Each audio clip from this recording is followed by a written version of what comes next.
Hello again, everybody. This is Dan Clouser, and welcome back to the Journey of My Mother's Son podcast. Today I'm joined with Jeneane Lesko from the All-American Girls Professional Baseball League. We're still here on location at Aberdeen, Maryland for the Baseball for All Girls National Tournament.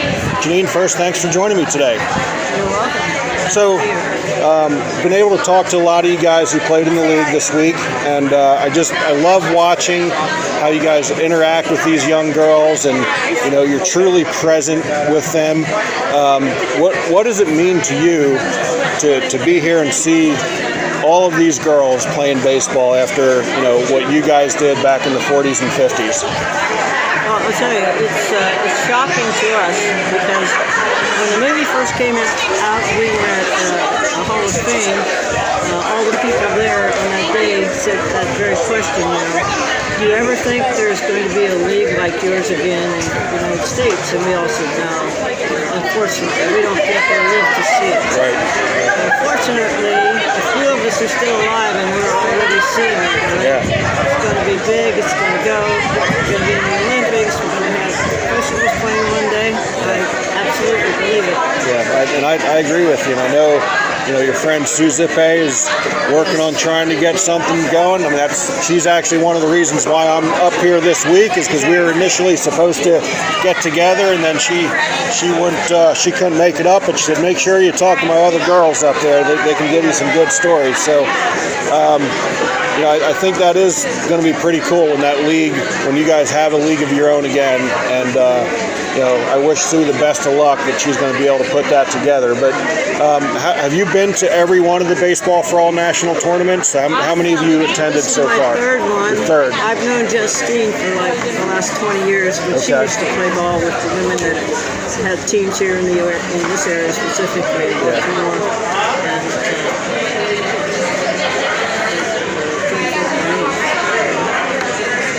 Anyway, Jennifer Hammond? Yeah, Jen and Cody and Bonnie. Bonnie. Yeah. She had me down here 2 different times. Yeah. For the east side. Yankees with it. Okay. Yep. And so we're all on personal level now. I mean, it's like coming home. It's like family. Yeah. Well, how important is it to have those relationships? I mean, you say it's just like family. I mean, what does that do for you? I mean, I have three boys, and they're all in their 50s now. But every summer for the last 20 years, I've been out on every summer with girls playing baseball. So, it's been like reliving your childhood when you play baseball. And it's been a challenge because I've tried to keep my arm up with the pace all these years, and the distance getting less and less for me to be able to throw, and they're throwing it harder and harder. So that's awesome. That is very cool. So when you played, I mean, what are some of the most significant memories that you have from your playing days? I mean, was it just, I guess, going back to when you were first approached about playing in the league, were you scouted, or did you go to a tryout? I went to a tryout. Okay. I came from a small town in Ohio, and we had an old guy in the 70s that had like 10 boys that had played through high school, and then they have these town teams in Ohio. So I was a bat girl for all the way through, from junior high through high school. And he and I stood in the stands, we're in the stands together, and hardly anybody else was there for boys' baseball teams. And so he saw it in the Lyman newspaper that there was going to be tryouts for the All-Americans, and I had no idea there were even women playing baseball. And I said, well, I'm left-handed, and all I do is I go to the outfield behind the guys when they're throwing batting practice and stuff, and if they miss the ball or something, I get a run and throw the ball back in. So I got my arm good at throwing long distance, and then I love to jump in shortstop when our coach wasn't looking and try to play, and sandlot ball, and that's all. But I had no position, so he said, well, you're a left-handed pitcher, so and they're hard to come by. Yeah, they are. So he said, I think you can make it. And I said, well, I'm not a pitcher. I never pitched. He said, I'll help you out. We'll go out and I'll teach you how to throw a changeup, a knuckleball, and a curveball. And I had pointing speed for pretty accurate throwing fastball. So he did. Then I went up to try out, and I got on the Grand Rapids chicks team. That's awesome. Yeah. That's awesome. And, again, when I watch you guys all interact with these young girls, and just talking to them, and, you're constantly smiling,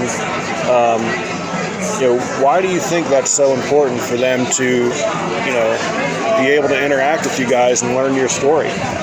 Well, I hang out with a lot of the older girls. I know the national team girls. I know the MLB, Blues bands. Connected with the men's Major League Baseball, and it means everything in the world to me that boys understand that there isn't any game that girls can't play. Absolutely. As well.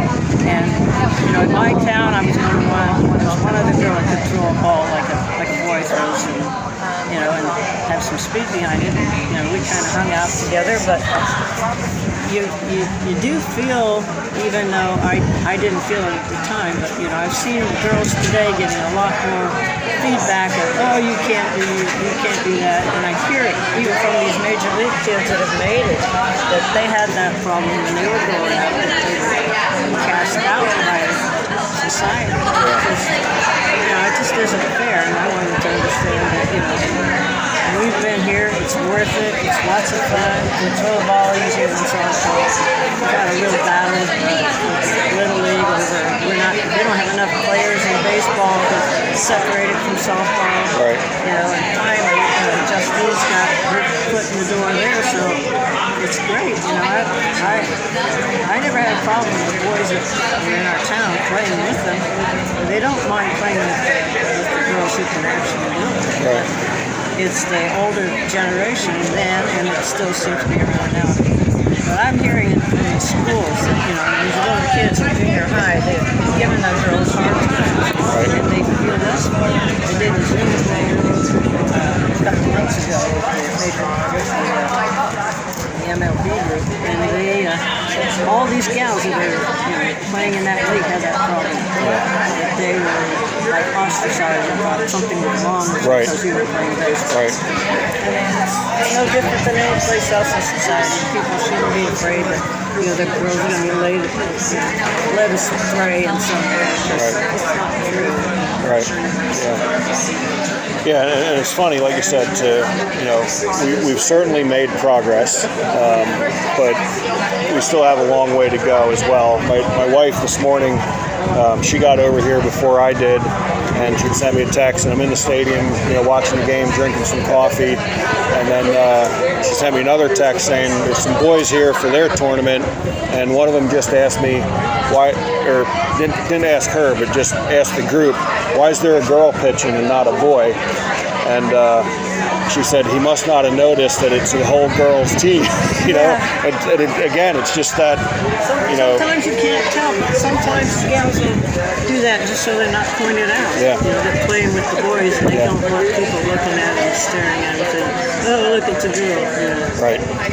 And so there's a lot of that. And I don't know one woman in the world that is not a real woman. Right. You get the same urges as those who have big families. We boys, it's just a natural phenomenon in the whole world that there are all kinds of people. Right. And you have to know that, accept it, and stop picking out baseball players and pointing the finger at them because there might be a few there that just don't care to have families. Yeah. What's the difference? Yeah, no doubt about that. How many years did you play in the league?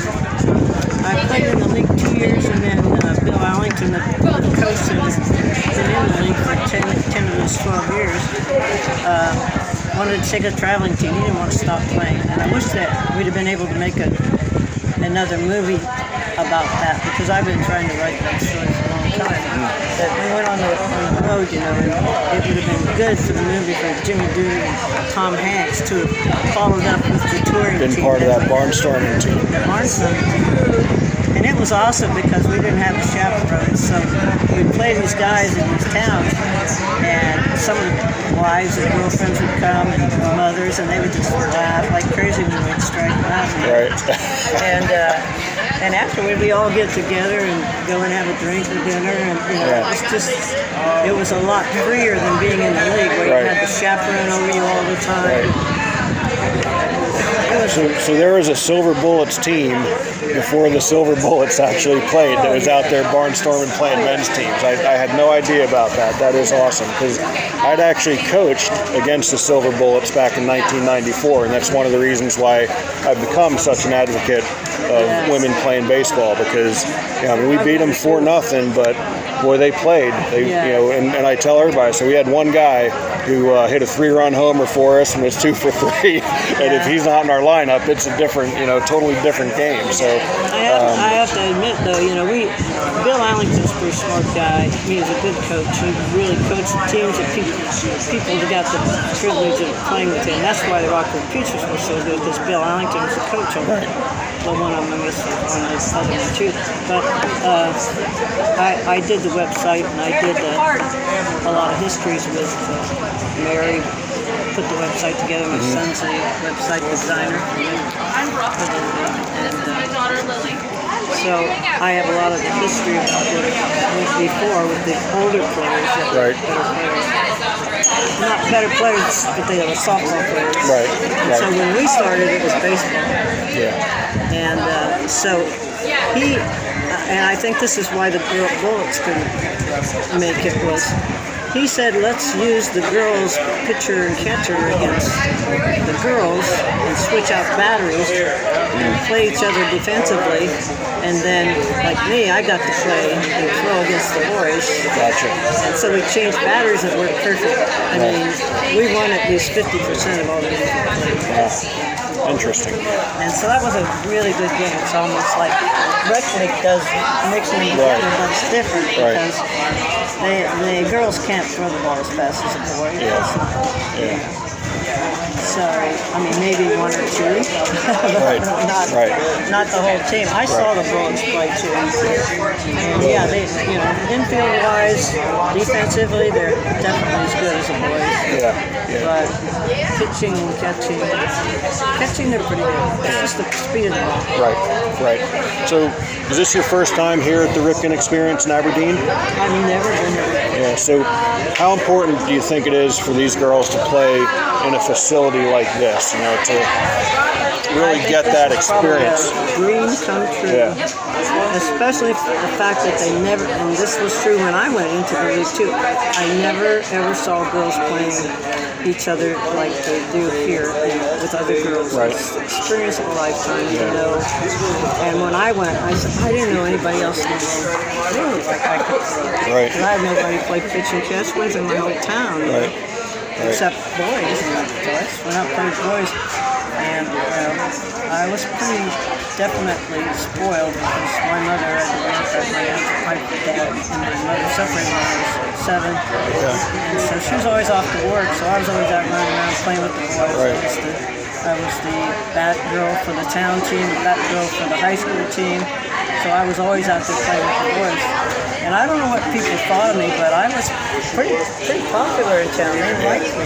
That's cool. I know there are people that, were the old ones like they showed in the movie. Yeah. They were with their hats on and stuff. But it really, the guys stood up for you if you could play as well as That's cool. I really enjoyed it. So we're just about out of time. I know you got a plane to catch, so I appreciate you carving out some time here at the end of the day to talk to me. I love hearing the stories. I love hanging out with you guys. I always ask all my guests one final question, because the subtitle of the podcast is Many Little People in Many Little Places, which comes from the opening lyrics of a song that go, when many little people in many little places do many little things and the whole world changes. So what are one of the little things that Jeneane does every day to just make the world a little bit better place? I'm still working, and so I spend a lot of time working, but this is a health issue to me, and that is that girls have never really kept themselves in shape like men do and boys do. They didn't have this opportunity. And that's the most important thing in your life when you get to be older like now. I mean, there's hardly anybody out there my age that I even know is in good as shape as I am. Right. That's a big thing with quality of life, Yeah. And so it's the best thing that ever happened to me to get all the sports. And I preach that when I talk to groups. You know, you just cannot imagine what it does for you. Making your life longer with no health issues. No doubt. I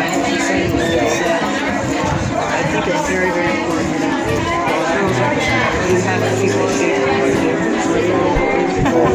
Great. Again, Jeneane, I appreciate you taking the time. Have a safe flight back, and you know, hopefully, Sue's got that January date in Sarasota on my calendar, so I'm not going anywhere but there. And yeah, so I'll see you then, if not before. And again, I thank you, and for my listeners out there, be sure to check out my other blogs and podcasts at danclouser.com. Thanks so much.